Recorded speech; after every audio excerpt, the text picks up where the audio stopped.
کیونکہ وہ چاہے کہ میں زندگی میں جو چیز چاہتا تھا وہ مجھے مکمل طور پر دستیاب ہو چکی ہیں اور اب میری زندگی انتہائی سہل اور آسان ہو گئی۔ اب آپ کو آج کی اس ویڈیو میں زنا کے بارے میں بتایا جائے گا کہ اس کے بارے میں اسلامی ارشادات کیا ہیں۔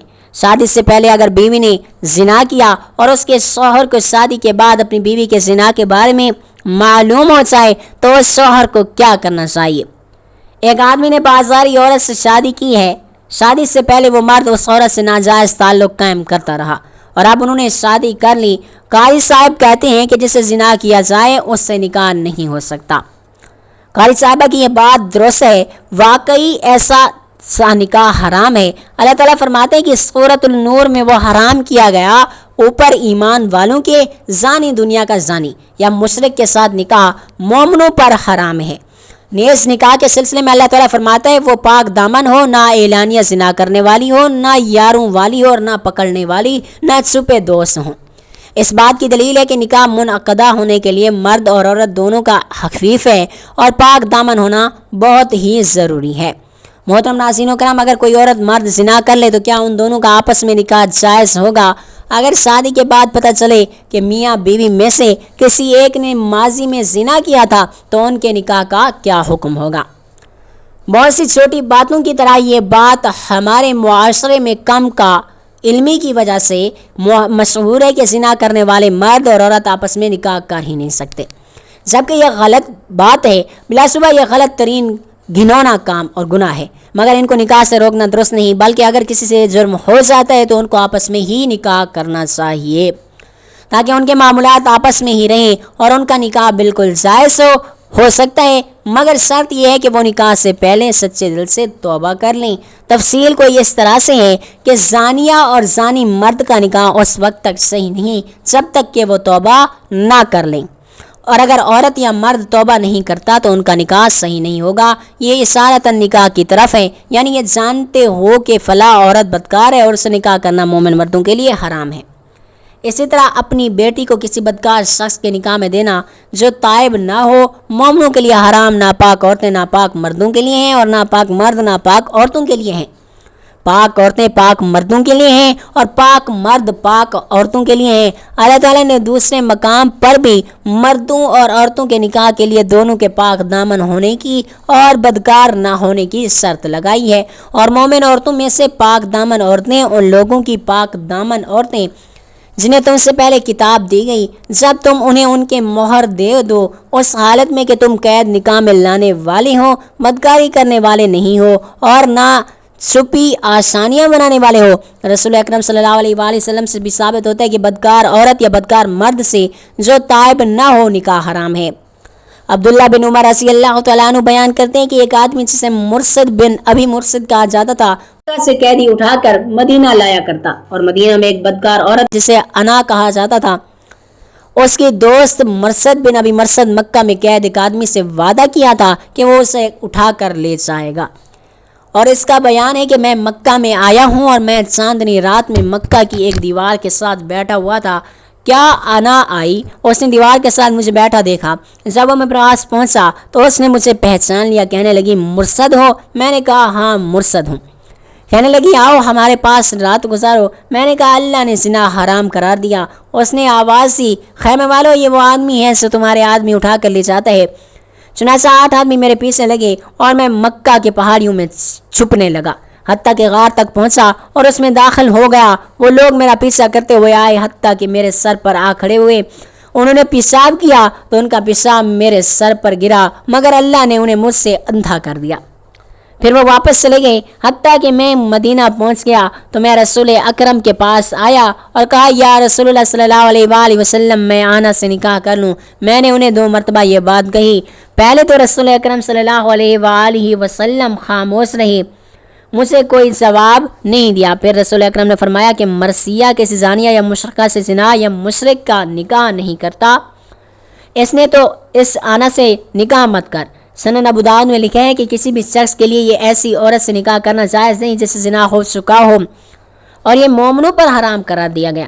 ظاہری مرد اور زانیہ عورت سے نکاح حرام ہونے کی وجہ سے واضح دلیل ہے، جب تک کہ وہ توبہ نہیں کرتے ان سے نکاح حرام ہے۔ اور اسی طرح زانیہ مرد سے بھی جب تک کہ وہ توبہ نہ کرے نکاح کرنا جائز نہیں ہے، لیکن اگر زانیہ مرد یا زانیہ عورت زنا کرنے کے بعد سچی توبہ کر لیں اور اپنے گناہ پر شرمندہ ہو تو ان کا آپس میں بھی نکاح جائز ہے۔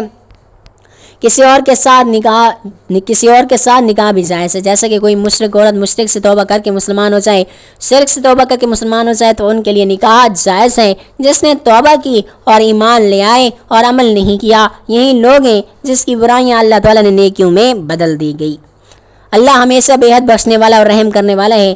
دعا ہے کہ اللہ تبارک و تعالیٰ میرا سننا اور آپ کا سننا اپنی پاک بارگاہ الہی میں قبول و منظور فرمائے، آمین۔ ناظرین کمنٹ باکس میں اللہ تبارک و تعالیٰ کے 99 ناموں میں سے کوئی ایک نام ضرور ٹائپ کریں۔ اگلی ویڈیو تک کے لیے اجازت دیجیے، اللہ حافظ۔